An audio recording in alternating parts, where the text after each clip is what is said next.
money, Jordan Belfort. Stacking penny stocks while I'm flipping these birds. Sipping on Ciroc, trip 'em up with the words. I done popped the Molly and I think it's be my third. What is going on, Degen Nation? Kenny Kim here, bringing you another Fantasy Golf Degenerates podcast this week for the Zurich Classic. As usual, I am here with everybody's favorite South African, Byron Lindeque. Byron, I almost said Tyler. Byron Lindeque, what is up, my friend? You know, when you said that as well, Kenny, I was like, is he going to say Tyler Turnbullin? Because that's usually what comes right into my head, right after you say it. Take me a little bit of time because I'm going to mess it up multiple every week for about 300 weeks. Oh, yeah. So it's going to take a little bit of time. I'm going to have to be sure I'm everybody's favorite South African, just so that you can maybe say that twice and change your little thought process there. But good catch, Kenny. Fun week last week. As always, the nail in the coffin, Scotty Scheffler. Never rostered him in DFS. Never, he's killing me. He's killing me, Kenny.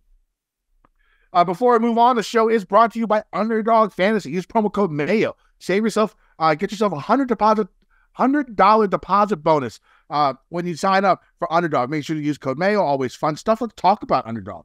We started off last week with a nice little bang in our first Underdog play of the year. I hit my 3 of 3. You hit your 2 of 2. I know there were people out there that combined both, hit the 5 of 5 for some big ass money. So that was a really nice start to the year for the Underdog Fantasy little segment Byron and I are going to be doing every week, except this one, because there is no Underdog lines as of now. I don't know if they're doing it for the Zurich Classic or not. We'll see. We'll get to that area and we'll talk about that a little to see if they're going to do it or not. And if they do, we'll come up with a couple of things to help you guys out. But let's talk about last week. Scotty, he's just doing his damn thing, right? I mean, he went out there Tuesday or Wednesday, right? He played 9 holes. Yeah. I think Wednesday. Played 9 holes. Got there on Wednesday, played 9 holes. Didn't even see the front 9. Yeah. Before he went out and played for real. Went out on Thursday, -2. Sort of mediocre for him, but for anybody else who showed up Wednesday at 4 p.m. to practice for the round that they're going to play, the tournament they're going to play. I mean, it's probably solid. And then each day just got better and better and better, and it ended up whooping everyone's asses. Basically, your call of betting Scotty, if you're going to bet Scotty, bet him by the win by 4, right? I mean, do you know what that number was last week? I've been struggling to find that bet at books because I don't want you to parlay them together, unfortunately. But I know Jeff Feinberg, betting Victor by a field goal is his thing. So maybe we can chat to him and kind of figure out where to go for that. But every time he wins, Kenny, it's usually by 4 or 5 strokes, man. It's just what he does. Yeah, I mean, I didn't even watch Sunday. When he was up, I woke up, played golf in the morning. I played golf 2 days in a row, right? The second day, I literally felt like I was going to die. That's how out of shape I am. I'm going to try and get in May. I'm going to try and lose a little bit of this weight that I have gained back after losing 15 pounds. I gained 20 April. Start now. Yeah, after I stopped doing the exercise, I lost 15 pounds during the 1 mile. Well, no walking exercise. Stopped doing that for a month and a half and gained 20 pounds back. So yeah, that's awesome. Why, Kenny? What happened? Did you get kicked out? I was super busy. I had I'm the only estimator in my company, so I got a lot of shit to do. So sometimes I can't even leave the office, leave my chair. But now I got a little bit more time to get some jobs in, so I should be able to be doing that here more often than not. Try and lose some of that weight because, man, I was struggling out there on the course. The second time I played, by the back 9, my body was sore. I was like, I just played 27 holes of golf. It's not, and I drove a cart. I was like, why do I hurt this bad? I'm so out of shape. I got to make sure I change that up. So May, we're going to try, by the end of May, I'm going to try and get down. I'm at 255 right now, trying to get down to 240. 240 by May 30th. We'll see. I don't know. We'll see. But we'll see how that goes. But yeah, the tournament in itself, I mean, the thing is, the leaderboard going into the weekend is pretty good. Scheffler, wasn't, I don't even know if he's in the lead yet. You had Rory and Xander, down in 20th place, sort of sneaking up. You had Morikawa up there. You had some good golfers in the mix. There was some good golf being played. And then Scott just came in on the weekend and just decided to drop the hammer and do his thing. It's going to be tough for people to beat him now, especially with that putter. If he putts the way he putts, he's never going to lose. I mean, it's just that simple. He's so good ball striking, and he's so smart about his mistakes that the only way he's going to lose is if his putter gives up to him again. Yeah, I think. I don't see a way for him. I mean, his ball striking is his ball striking. It's been so good for so long that can we expect it to make a decline anytime soon? When it's been this good for this long, this is, I think, his norm when it comes to ball striking. It's just normal. Status quo. It's status quo. I bet Scotty in round 3 for bogey-free round, and he was over a 7-footer for par. And the reason I bet him bogey-free is now because the putt is working again. That 7-footer, it rolled through the front door, baby. You know, like 2-3 months ago, that was never happening. You know, like that was going to be a guaranteed bogey. Yeah. It wouldn't even hit the cup, right? Yeah. So this is, I've just got like thing I see from him about it. Yeah. The only thing I see from him bringing him down. If that putter goes down, as long as the putter plays like this, I mean, we could see some wild ass shit. Can you imagine he becomes a good 4 months? Imagine he starts putting like well. Yeah. Well, I mean, I think he gained like 3 strokes last week too, right? Yeah. I mean, it's not like starts gaining like 5, 6. You know, like every now and then. Yeah. I mean, look, if he's just positive strokes gained is going. Yes. Right. Imagine because he won by 4 strokes. Into a whip. Let's say if he won by. Go ahead. My bad. No, I'm just saying, like, if it turns into a weapon. Go ahead. If you're turning his putting. Yeah, that's what I'm saying.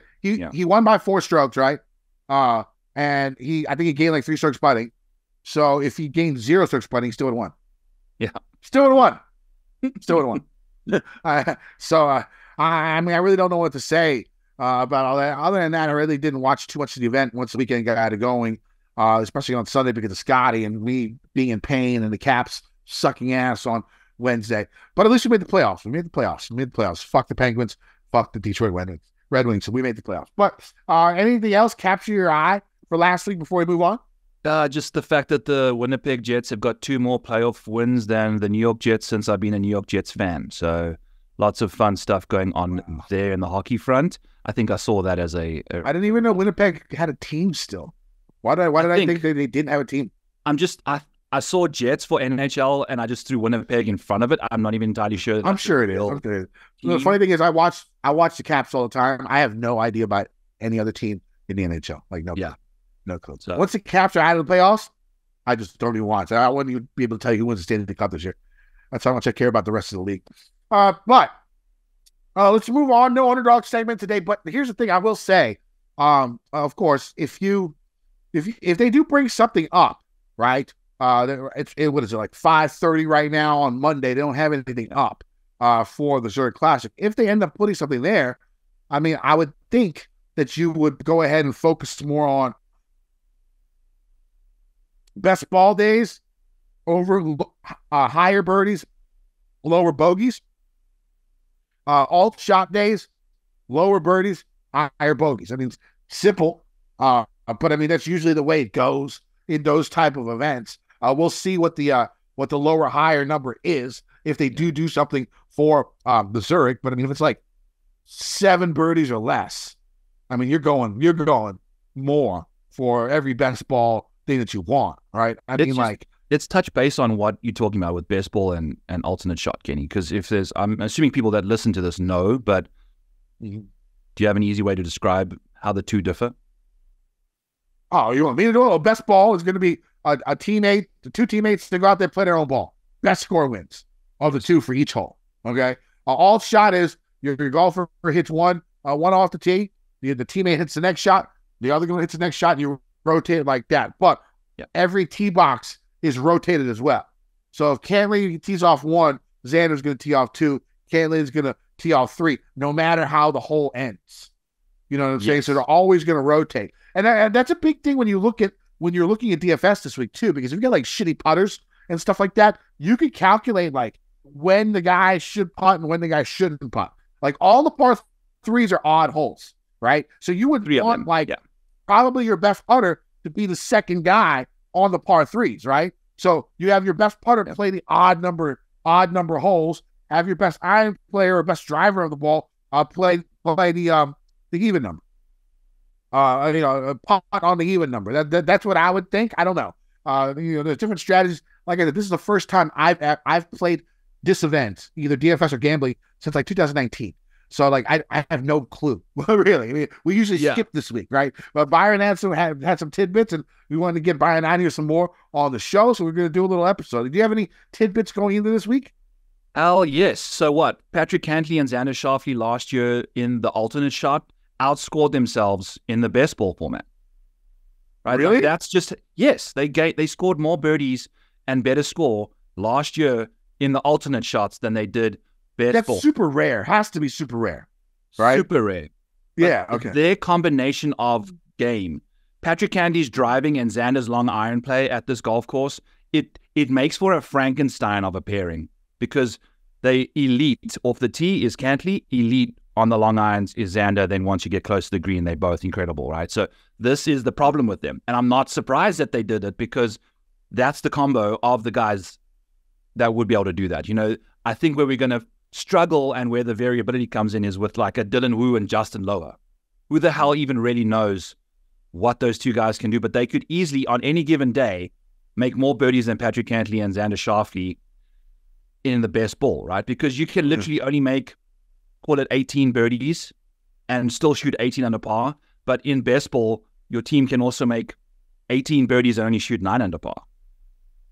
Because if you're making 2 birdies on the same hole, you're counting 1. So it's such a crapshoot when it comes to these guys. Like, it's just when your partner makes a birdie versus when you don't. And, you know, I think we call that dovetailing in the golf terms. And it's how you dovetail. And projecting and predicting dovetailing is impossible. You know, it's just a variability and a luck box factor. All right. So before we move on to Foley this week, let's go ahead and pay some bills. Let's go ahead. Underdog Fantasy is the easiest place to play fantasy sports. It's also the fastest growing fantasy app in the industry. I personally like the pick'em games. Pick whether your favorite players will have a higher or lower stat total in this week's game for a chance to win big. Can win up to 100 times your money in a single night. Pick between 2 and 5 players to build a pick'em entry.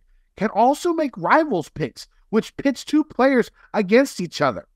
Now, the reason I like the pick'em games is because of these things called scorchers. There's these little chili peppers next to the golfers' names, and if you click on that, it adds to your multiplier, so you can win even more money. Sign up today with promo code Mayo and get your first deposit doubled up to $100, as well as an instant pick'em special. Must be 18 or over and present in a state where Underdog Fantasy operates. Terms apply. Concerned with your play? Call 1-800-522-4700 or visit www.ncpgambling.org. All right, so let's talk about this week. Let's go over the course first off. The PGA Tour moves to Louisiana. Golfers play the Zurich Classic at TPC Louisiana in Avondale, about 25 miles from Bourbon Street. Funny story, I got accepted to Tulane when I was in high school. I was thinking about being a doctor. God, imagine me being a fucking doctor. People die all over the place. I'm watching Grey's Anatomy too. People are dying every episode. I'm like, yeah, I would have killed him. Anyways, I thought about being a doctor. So yeah, I'm Korean. It's a thought that every parent digs into every Korean child's head. Doctor, lawyer, some shit. So, you know, I was at Tulane. So I got accepted to Tulane. It wasn't that expensive. I mean, it was a little expensive. It was probably like $30,000 a year. Even back then in 1998. But it was a 5-minute trolley ride to Bourbon Street. And I thought to myself, at that point in time, you know, I'd been skipping school in high school. Like I've been, you know, driving to DC, grabbing weed. I was getting fucked up all the time, drinking all weekend, stuff like that. And so I was like, damn, if I go down to Tulane, I'll probably drink myself to death. So I was like, yeah, I'll save my parents some money. Went to Blacksburg and said, you know, I ended up still almost drinking myself to death.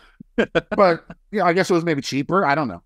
Instead of going to the bars all the time on Bourbon Street, going to like frat parties and stuff like that, maybe it was cheaper. I don't know. But anyways, let's go on. This is the 7th time, I think 7th or 8th time that's hosted the team competition. It hosted a normal stroke play event 11 times prior. TPC Louisiana, 7,400. 25-yard par 72, 4 par 3s, 4 par 5s. This Pete Dye design course used to be one of the easiest stroke play courses on tour each year, with winning scores ranging from minus 15 to minus 20. Hasn't really changed that much since the team competition started. Still easy. A lot of short par 4s, and all the par 5s should be reachable in 2 by most golfers. Off the tee, golfers are going to face fairways that are above average in width, many of them being tree-lined, bunkers of all shapes and sizes, including small pot bunkers and humongous fairway bunkers. We'll be waiting for golfers who hit errant tee shots. Speaking of humongous bunkers, the fairway bunker on 15 is over 150 yards long. Pretty big bunker. The rough is thick, but not overbearing, and water will be in play on 8 holes. The greens use Bermuda grass. I do not think there's an overseed this week. I think it's straight, pure Bermuda grass. Don't quote me on that. I could be wrong, but that's what I'm thinking. The greens are some of the easiest on tour to putt on. In the stroke play years, there were less 3-putts than most courses on tour, and the make rate inside 5 to 10 feet was higher than most other courses on tour as well. So we'll see. I mean, shitty putters of 1 year. One thing I don't really like doing is getting like 2 shitty putters on the same team, but there's a bunch of those. Like, what do you do with those? Byron, like when you see guys that are like 135th in the field in strokes gained putting, pairing up with somebody who's like 148th in the field in strokes gained putting. There's a couple of those. Do you just stay clear, even though the putting on this course is easy?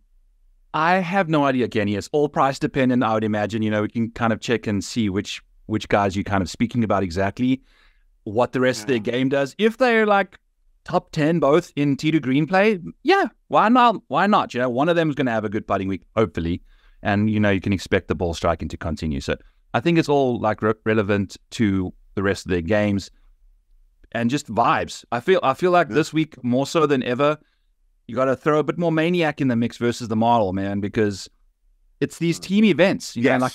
It's like, okay, I can see this pairing having, like, if you and me played in a team event, Kenny, we're gonna have the ultimate, like, our chemistry is going to be through the roof. Like, no one will have more fun than us. All right, let me tell you something. We would lose. We'd lose. I'm playing like ass. We would fucking lose. Above our baseline. I'm playing so fucking horribly right now. We'd shoot above our baseline. Just because of our chemistry and our team camaraderie. I'm usually better at scrambles. Let's go about the rules before we go to the DFS. A little different, right? Mm-hmm. So you see when you look on your DFS board, let's look at the top. You got Cantley and X. You can only play one of them. You can't play 2 guys on the same team in your line. Got to be separate. So just make sure you don't make that mistake. I don't think they'll let you. I don't know if they will. Maybe they will. You can't. But yeah, you just can't use the same guys on your team. All the guys on a single team, same price. So you're just basically picking like one golfer, like a normal thing, even though both their names are there. I don't know why they do it that way. I don't know why they just won't put like team, blah, blah, blah, blah, but that's the way it is. But the rest of the scoring is the same. There is a cut. Yeah. I think I don't remember what the cut is. Is it like top 30? It's pretty steep. I would say so. Yes, I think it's like the top 30. I will double check. Yeah, I think it's top 30. So there is a pretty big cut. And when you look at the history on this event, there aren't that many people that don't have multiple missed cuts that play this. That's how high variance this event is. I don't think Morikawa's ever made a cut at this event. And he's played like 3 times. And they play like with Homa. Yes. Times. And like they missed a cut. They should have done much better than that, yeah. Like the variance in this event is really weird. You don't really know what's going on. Honestly, I have taken this week off for the last 5 years. So I got no fucking clue what's going on. So, but I studied, I did some research today, and so we're going to go about it. Let's go ahead to these top of these tiers. And here's the thing.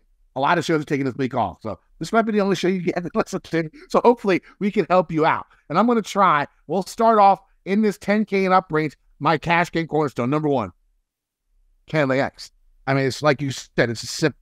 I don't see why you would not roster these 2 guys who have finished like top 5 every time they played. They haven't won, right? But I think a win probably is coming. I don't know if I'd bet them 4-1, but for DFS purposes, I'm just going to go ahead and lock them in as my first cash game cornerstone up top. No problem.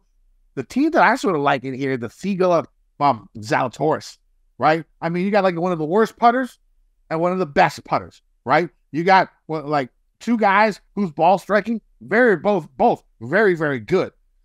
Zalatoris, they both avoid bogeys a shit ton. Greens and regulation, they hit a bunch of those. Zalatoris hits a bunch of fairways. And Sahith does not. They're going to be one of my highest owned. Love these guys up here in this 10K range. That's going to be like my favorite play. What do you think? Yeah, their price is super cheap. And just to get back to what we were chatting about here with Xander and Cantley, we've got these two at 11-2 at plus 500 in the market right now. Scotty last week was 13-3 in a field with 80 people, right? 69 guys. He was 13-3 and plus 400. So, I mean, cool. Let's take another 400 off of Cantley and Xander, make them plus 400. What would their price be? 12.5? 12, call it 12. I feel like their price is very fair. I think you're getting seriously good value for the Frankenstein duo that you're getting there. It's very easy to make a cash lineup with those guys starting. It's no problem. Yeah, facts. And then that's Sahith Theegala. Kenny, like you mentioned, Sahith doesn't hit a lot of... his drive is moving in the right direction lately. He's actually driving the ball rather well, but I would still, in this alternate shot situation, Will Zalatoris' long iron play is going to be... it's in a world of its own, right? And we're getting so many shots. Not short. 700 yards and out. 7,450 yards. Yeah. I think if the person's teeing off on hole number 2, you get to hit 11 approach shots because you get the 3 par 3s. And I think 8 of those are 175 and out. So like, Will Zalatoris, woo, baby, that's cooking for him. And then you've got that Sahith match. I like that. That's some good info right there. Yeah, so if you go, once I get the Twitter profile figured out for us here, if you retweet our fantasy golf degenerates, I will send you this model that I'm looking at right now that I sent Kenny. There you go. I'll pop it right into your DMs there for you guys, and then you'll have it there if you give it a good old retweet and support the show for us. So that's usually a premium product there at Rotoballer, so I'll give you a nice little solid for you guys supporting the show for us. And I've got it figured out nicely where you can see, okay, if this combination goes off in the opposite way, what is their expected strokes gains looking like? And you can see there's a massive gap in certain guys where they have to go off a specific way. Otherwise, if they go the other way around, it's going to cause issues for them. Their skill sets don't tailor to this golf course the way it should. So you'll see it all in there for yourself. I've got the ownerships, I've got the salaries, I've got strokes gained from specific proximities and all that jazz. So I mean, lots and lots of fun. Love to see a Theegala pairing for you there, Kenny. Another, I don't know, what do you think of this Rory and the Irish duo? I don't know. I don't believe in those guys right now. I think they're fucking me here a little bit. Of course, they're probably going to go out and win because of that. But Morikawa and Kitayama and Lowry and Roy don't catch my eye, meaning they'll probably do pretty well. Now, here's the thing. Byron did send me that little stat model. It's pretty cool. So make sure you check it out. Go ahead and retweet from the Fantasy Golf Degenerates Twitter site. The thing where we put out our, iTunes, Apple, our pod. When we release our pod on the site, go ahead and retweet that, and he'll send that over to you. Really cool sheet. Make sure you check it out. Let's go into this 9K range. Here's the thing, I like the brothers. I like the Fitzy brothers because Alex, Alex can play.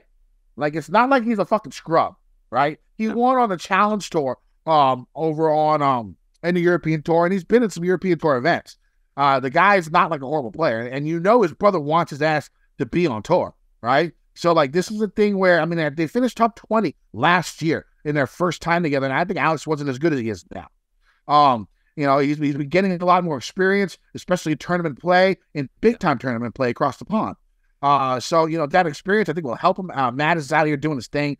He's not been the best out here, but in this type of field, this type of an event, that bond that they have as brothers, knowing their game, knowing what to expect, being able to talk a little shit and be like, yo, what the fuck? You know what I'm saying? Get your game right, right? You can't really say that if it was like Toasty and Ted Potter Jr., right? Ted Potter's not going to go to Alejandro Toasty and be like, yo, get your game right, dog. Toasty would slit him in the throat, right? Yeah, that's he would pull out his knife and just, like Chris Benoit, his ass, right? That's probably what would happen. So that's pretty valuable to be able to talk to your partner in a somewhat negative way and tell him what the fuck you need to do to step up a game so we can get going. That being brothers, you're not gonna do that every shot. They're like, yo, bro, quit fucking up, dog. I'm trying to make the tour, motherfucker. Matt, quit fucking up. Yes. That shit can go a long fucking way, I think. It can. I like the brothers. They're my second cash game cornerstone. I'm feeling the bros this week. Okay. So give me a little 50. Give me a little 50 magic on those two. Well, they're going to need that chemistry because their birdie ability is, they're lacking in that department. Yeah. They're two grinders. I think if this was a event played in a thunderstorm/monsoon, I would very much favor them. I think they're going to be very popular just because of what you've said, Kenny. I think that's a lot of people this week are going to be saying. So you're saying it might be a good idea not play them in GPPs, basically. I would say so. Yeah, I think I think they're a safe bet in, the cash situation there. That's totally cool. Because there's a lot of people that miss the cut in this event. Yeah. Like I'm going based upon like not as much upside as I normally would like, other than the Cantley. Because I want guys who have routinely played this event, who have routinely made the cut at this event, who I feel like the team pairings are money. That's the way I'm going to go, and I feel like this team pairing is money. They finished 19th last year, like I said, without Alex being as good as he is now. Yeah. No, that's fair. So maybe what would happen if they grind out, they dominate in the alt shot, in the alternate shot, and do well in that. And then maybe they have to catch up a little bit when it comes to best ball. But we'll see how it goes, because the course is fucking easy, right? It's not like if the course is this easy, pros should be able to birdie barrage this motherfucker anytime. So I'm not even, thinking about it, I'm not even worried about birdie better percentage in this event because of how fucking easy this course is. And it's not like Fitzy's going out there playing fucking these 25 under, 28 under events. He's playing signature events. The last 8 weeks or so, I've seen a score over 1,500 ball once, maybe in the last 2 months, right? Yeah, I love it. Yeah, no, I can see. So I'm gonna go with that. But I love the Canadians. Who do you like here? Let's go with your. The Canadians. Actually, I'm a bigger both fan. Both Canadian pairs look strong to me. Yeah, I'm actually a bigger fan of the Hadwin Nick Taylor pairing than I am the Connors Pendrith pairing. I feel like those two they just vibe better. They played quite nicely last year. They're going to be cheaper. I think Connors and Pendrith, I think just Connors is going to probably garner some ownership there versus the other two. But I'm a big fan of this Tom Hoagie Maverick McNeely pairing. Oh boy, really? Think about this, Kenny. On a typical hole, you're going to have Maverick McNeely, who's actually driving the ball rather well right now in this field. Then leave Tom Hoagie. Tom Hoagie has to hit all the approach shots. He's exceptionally good from 175 and out. Now, what typically happens is Tom Hoagie misses those easy birdie looks he gives himself all the time. We've got Maverick McNeely looking at those putts now. And Mav's been playing good. Tom's been playing good. They're coming right off the, really, the quad for Tom last week was a bit brutal, but playing some good golf, So lots of love there for these two guys at $9,400. They actually grade out really, really well. As a four-ball team, their Mitchy-Matchy is going to be working out well. They make tons of birdies together there. So I'm a big fan of them too. I've actually bet them outright at 40-1. So let's see what those boys can do. I'm thinking they're going to take care of business for us for sure. Lots to like there. Then we've got the second pair of brothers, the Højgaards, Kenny.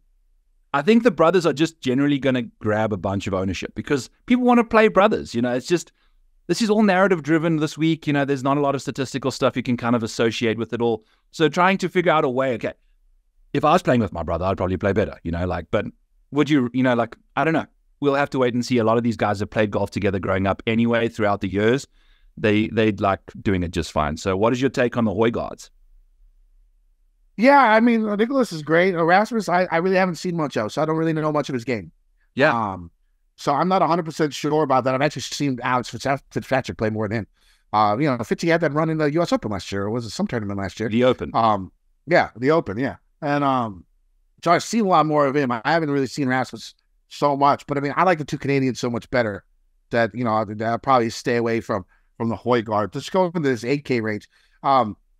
Third cash game cornerstone is going to be Rye and Lipsky. This is a throwback to last year, who finished second place. They're coming in. They know each other's game. They know how to play well with each other. You could see what happened last year with them getting in second. They've been having mediocre years, but I'm going to go ahead and play them just because they're previous teammates. They know how each other play. And we're just going to go with that feeling for this third cash game cornerstone. Other guys in this 8K range that I like, Novak and Thompson down there at $8,100. These guys sort of pique my model. They're both inside the top 25 in the model, both good around the greens. Hopefully you wouldn't need to do that, but both above average. Hold on, I'm just losing my place here. Tee to green are both inside the top 20, both inside the top 25 in bogey avoidance. Green to deregulation, they're both solid. Playing decent golf, both of them. Davis Thompson making a lot of cuts. Novak having some top finishes. So I like that team. Who do you like in this 8K range? Keith Mitchell and Joel Damon. Bet them as well. I think Keith Mitchell drives the ball so well, and Joel Damon's a really good long iron player. So they actually grade out quite sexily for me in this range. Their alternate situation is fourth in this field. So I'll be playing them in round 2 and round 4 for sure, because if you think about Joel, so good and consistent when it comes to long irons. Keith is one of the most impressive drivers of the golf ball on the PGA Tour. That pairing, just from a ball striking perspective, is going to be scintillating. Both can light it up every now and then on the greens, particularly Keith. So once Joel's knocking him close, he should be rolling him in. So we'll see what they can do there. Very affordably priced in the betting market and in DFS. Give me those two dudes. And then a Bo Hassler, Sam Ryder combo. These two dudes. Think about Bo.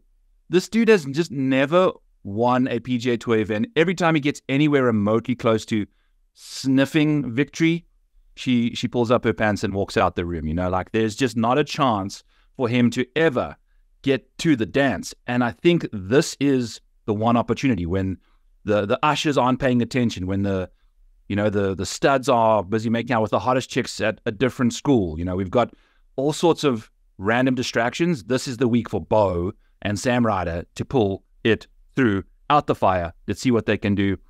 I think as a team, that nerviness can kind of be squashed a bit because Sam can take care of business for them there. Yeah, they both seem like they are on the verge of a win for a while. Both have 0 wins, right, on tour. I know Sam had that nice little stretch, I think it was at the end of last year, early this year. Hassler's had some good finishes too. It would be appropriate for them to get it together. That makes a lot of sense. I'm going to go ahead and star them myself. Probably go ahead and roster them also. Go ahead and do the 7K range there, Byron. Cool. So I'll round out the 8s with Gary Higger and Ryan Fox. I've also bet them outright, I think at 100-1 at $8,000 flat. Austin Eckert and Chris Gotterup is a very peculiar situation. Because Chris, what we've seen from him, driving. Then you get his partner, which is going to be Austin Eckert, he's showing up with some of the best irons on the PGA Tour lately. That's a ball striking partnership that if you find the right combination in the old shots, that's, a great showdown option for me. I think these two can really show up for you there. Some other options here, Kevin Yu and CT Pan. Kenny, that is an Asian persuasion matchup that I've never, ever thought I would be more appealing to, and it's just looking good to me. Kevin can pull the rabbit out the hat just about any given week, and same with the CT Pan. We've seen both of these guys inside the top 10 multiple times this year, so why not again this week as a squad? Yeah, I like those. I sort of like the old guys down below. I don't know. There's going to be some old people that do well on this course, on a specific course or a specific type of playing conditions, like this alternate shot and the best ball, this team competition. Stricker and Kuchar, guys that have been through the fire, who have played these events year in and year out for decades, right? When it comes to Ryder Cup, when it comes to whatever, I bet you they've been paired before on the Ryder Cup. I don't know if they have for real, but it seems like they should. These guys just go out there, pull it out. Let's see if they can make enough birdies on the best ball day. But I think alternate shot, these guys should kill. I would think, right? I mean, these guys should come into these games. Yeah. So I mean, I like them, especially maybe like a Tuesday show, like a second round showdown. I like these guys a lot. Other guys, Schmid and Smalley. Both of those guys down below. Schmid's playing really well. A lot of good finishes here lately. Smalley hasn't been playing as good, but he's had that stretch before where we've seen glimpses where the guy is, definitely going to be a pro for a while. It's not like we're not going to see him. He's going to be around. He's a solid player. I like that at that price range. Like the middle, other than like the Stricker and the Kuchar, I don't really see anything that I'm a big fan. I might go Cade Sleet, I might go Kim just to represent my Korean brethren. But I like Taylor Moore. I do like Taylor Moore, and I do like he is playing with who? Naismith. Naismith, again, not the best season, but hopefully Moore can pick him up by his bootstraps a little bit because Taylor is playing very, very well. So I'm hoping that that confidence that Naismith can rely on this partner because he knows he's playing good golf, maybe would help Matthew go ahead and play a little bit better. Again, a lot of narrative-driven stuff here when it comes to this type of week, but yeah, that's the way we got to go. We see these events once a year, and it's not like these guys play the same team every single year, right? So it's a lot of narrative basing. Anybody else in the 7K range you're liking? Sure. Let's go with Ben Silverman and Kevin Doherty, two guys, or Doherty, or however you want to say it. They two Corn Ferry Tour guys, I think, can make some noise. And then my two South African boys, Aldig Potgieter and Tristan Lawrence, the two youngsters from South Africa. We saw Charles and Louis almost take care of business. Yeah, we've seen, Cam Smith and Mark Leishman, countrymen tend to play together well. These two have been doing some really good stuff around the world. Aldrich been crushing it on the KFT tour, Tristan out there on the DP. Wouldn't it be cool if these two could kind of, knock out this win for them at $7,100 here at the Zurich? My two South Africans. I like a South African today too. In the 6K range, I'm going MJ Duffy. How do you pronounce his name? Duffy. Yeah. Duffy. MJ Duffy and Cam Champ. This is like Bomber's paradise, right? These guys are going to be hitting in like 340, 350, both of them. So fun. I don't know how good that's good for this type of an event, but I just want to see him.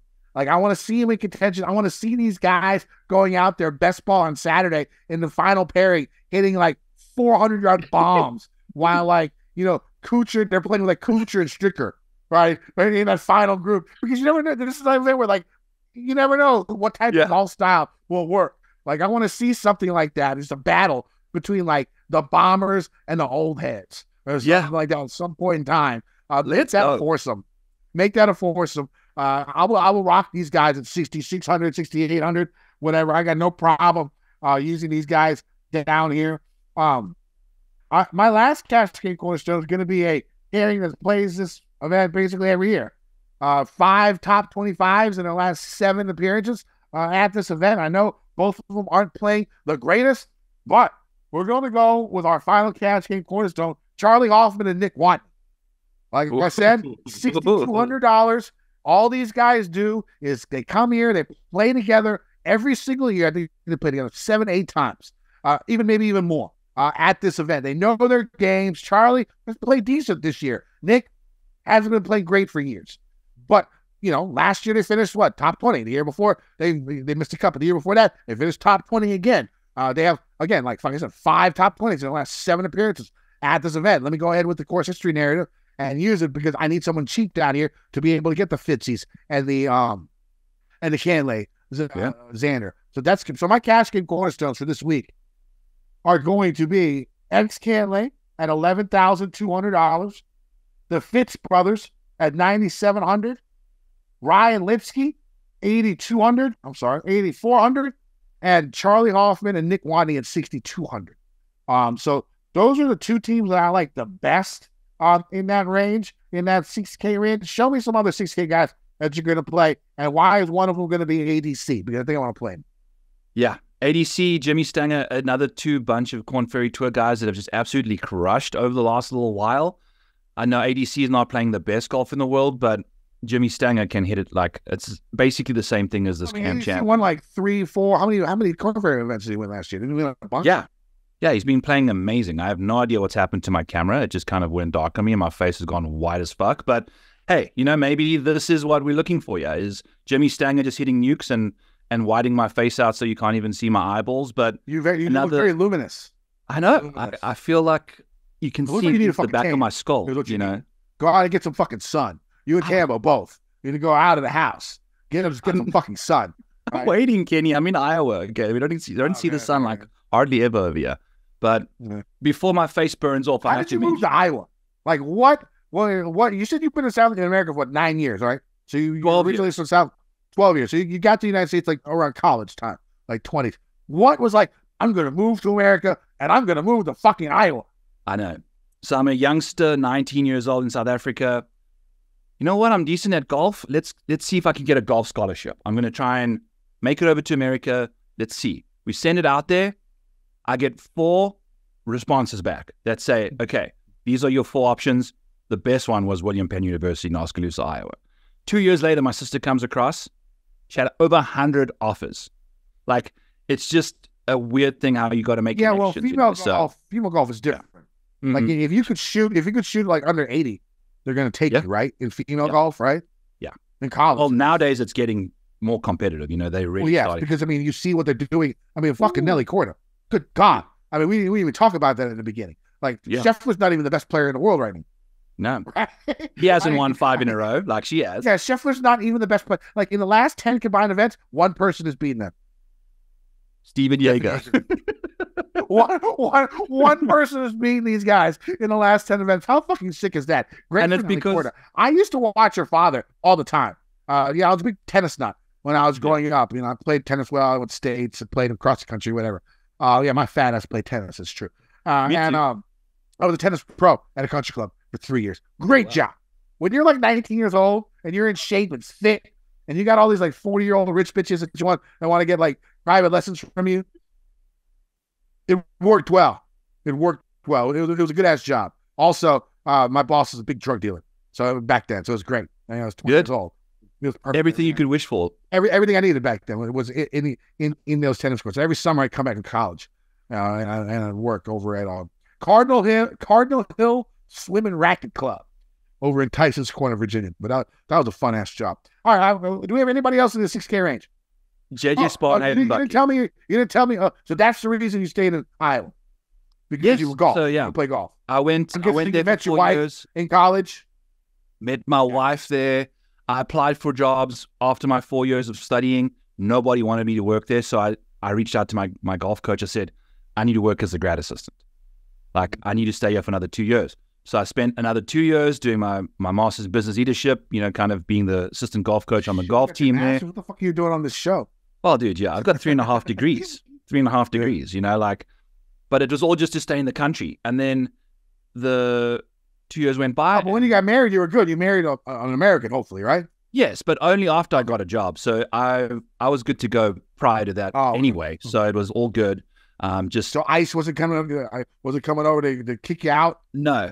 I've had some close calls here and there. But I have a buddy. I'm not going to say names here because, he'll get arrested. But I have a buddy who married a friend of mine because she's not from this country and she needed a visa. Mm-hmm. And so she paid my buddy like $50K to fake the get married. They got married, they did the whole thing. But then like agents come to their house like every 3 months. Yeah. Right. And they don't even live together. Right. Yeah. And so like they have like this code where's her? So at the house, her house, she has pictures of them. Like on the wall, vacation, stuff like that. They're just friends. They don't, she's actually with somebody else. He's with somebody else also. So whenever you go to her house, she's got like pictures of him and her together, vacation pictures, fucking all this crazy stuff. And I guess they have a system because they don't announce when they're going to visit. Yeah. Right. They just, knock on your door. And so that happens pretty frequently. And they have like this code, like text code where, oh yeah, he's at work. He'll be home in 10 minutes. And he like literally like rolls over there as fast as he can from wherever he's at. And doesn't. It's worked. And after 2 years, they stopped coming. Yes. So she's good now. She's good. That's the time frame. Yeah. Yep. Yeah. And I want to just say, not the illegal version. Yours was like the true love version. Yeah. No, I would like to just thank your friend for making it way more expensive for me to come into the country, Kenny. So I really appreciate that. Yeah. I've heard all these other instances where, Hey, I'm an immigrant too, dog. Woo! It's a tough scene. I moved to the United States when I was 3. It's a spendy situation. So yeah, this is a foreign. A little bit more difficult for me. It was easy because of Ted Kennedy. Ted Kennedy made it a lot easier for us Koreans to come across the pond back in the day. That's why a lot of Koreans tend to run blue, just because of Ted. But nowadays, with the Koreans making a lot more money than they used to, we're tending to run right. We follow the money. Basically, it's where it goes with my culture. But yeah, that's how it went. But all right. So anybody else in the 6K range? Did we miss? Did you go on to go over? I'll just say JJ Spawn again for some reason, and this Hayden Buckley pairing. I like it a lot. We'll we'll see what cooks there. But not going to be playing too many guys. I think it's going to be a nice week of just kind of picking your battles and looking at showdown, especially in this alternate shot thing, with this model that I've built. I feel like I'm going to have a pretty decent understanding of who's going to play pretty solid going forward. That alternate shot, that sheet that you have will be very, very helpful. So make sure you go retweet the post about the podcast from the Fantasy Golf Degenerates Twitter feed. So make sure you do that. You get yourself one of these models. It's pretty sweet. I've looked at it. It's pretty money. You're going to want it, especially for showdown. All right, bets this week. I have 7. I sort of went a little ham, but I liked some of the numbers that I saw. And so I'm going to start off with the Fitzy brothers at 20-1. Okay. Wait, why am I missing the Fitzy brothers? Fitzy brothers 20-1. Novak Thompson 45-1. That's 8 places. Rye Lipsky 50-1. 8 places. Moore Neesmith. Forgot about that. It wasn't. Moore Neesmith 50-1. 8 places. Champ and MJ 110-1. 8 places. Hoffman Watney 171. 8 places. I love it. We don't have any overlaps, though. We're going to have to find I might have to jump into a triple digit with you there, because I've got Nick Taylor, Adam Hadwin, 40. Tom Hoagie, Mav McNeely, 40. I've got Hostler Ryder, 75. Damon and Mitchell at 75. I've got Fox and Higo, that South African-Australian pairing, and a little bit of a mix of both there, at 100. And then Kevin Yu and CT Pan at 125. And those are worth 3 places each. I got some really good odds for the 3 places just because I've had so many guys finish second the last while. I would not live with myself if I never made that bet with that 3 places there. So 6 guys, not shorter than 40-1. Yeah, I've been crushing it on the so last 6 weeks I've had 2 outrights and 5 each ways. So it's been a nice, and I haven't missed a week. So it's been very, very nice. Who did you have last week? Underdog Fantasy, and we went through last week. We're doing pretty well over here. So I'm looking forward to the rest of the season. This event's sort of trash, but we're going to do it anyways. And why don't you go ahead and tell them where they can find you there? Yep. At the Model Maniac on X, at rotable.com. We've got all that stuff there. I think the majority of our articles are going to be coming out. The guys are going to be grinding, trying to give you what you can use for this week. It's a weird week, but we're going to provide you with information. Like I said, my model's been made to the Discord. They're available already. And if you do retweet the show for us, that'll land up in your inbox for you there too. So we appreciate your love. We appreciate your support. I'm happy to be on the show with you a second go around now, Kenny. It's been a good back-to-back weeks now. We couldn't have missed our second week, the following week. So I'm glad. Yeah, so we're going to keep going. Definitely, of course. Now I'm looking at the number right now. It's 25-1. For Hadwin and Taylor, I was about to bet on, but I don't think I'm going to do 25-1. You can find me on X at KendoVT. You can find my articles every week on gupscorner.com. Use promo code Kenny. Save yourself 30% on a membership to Gups Corner. All right, so this is sort of new for me, at least. I don't play this event very much, but it seems like it should be fun. Hopefully have a good week. Let's win some motherfucking money. Degen Nation.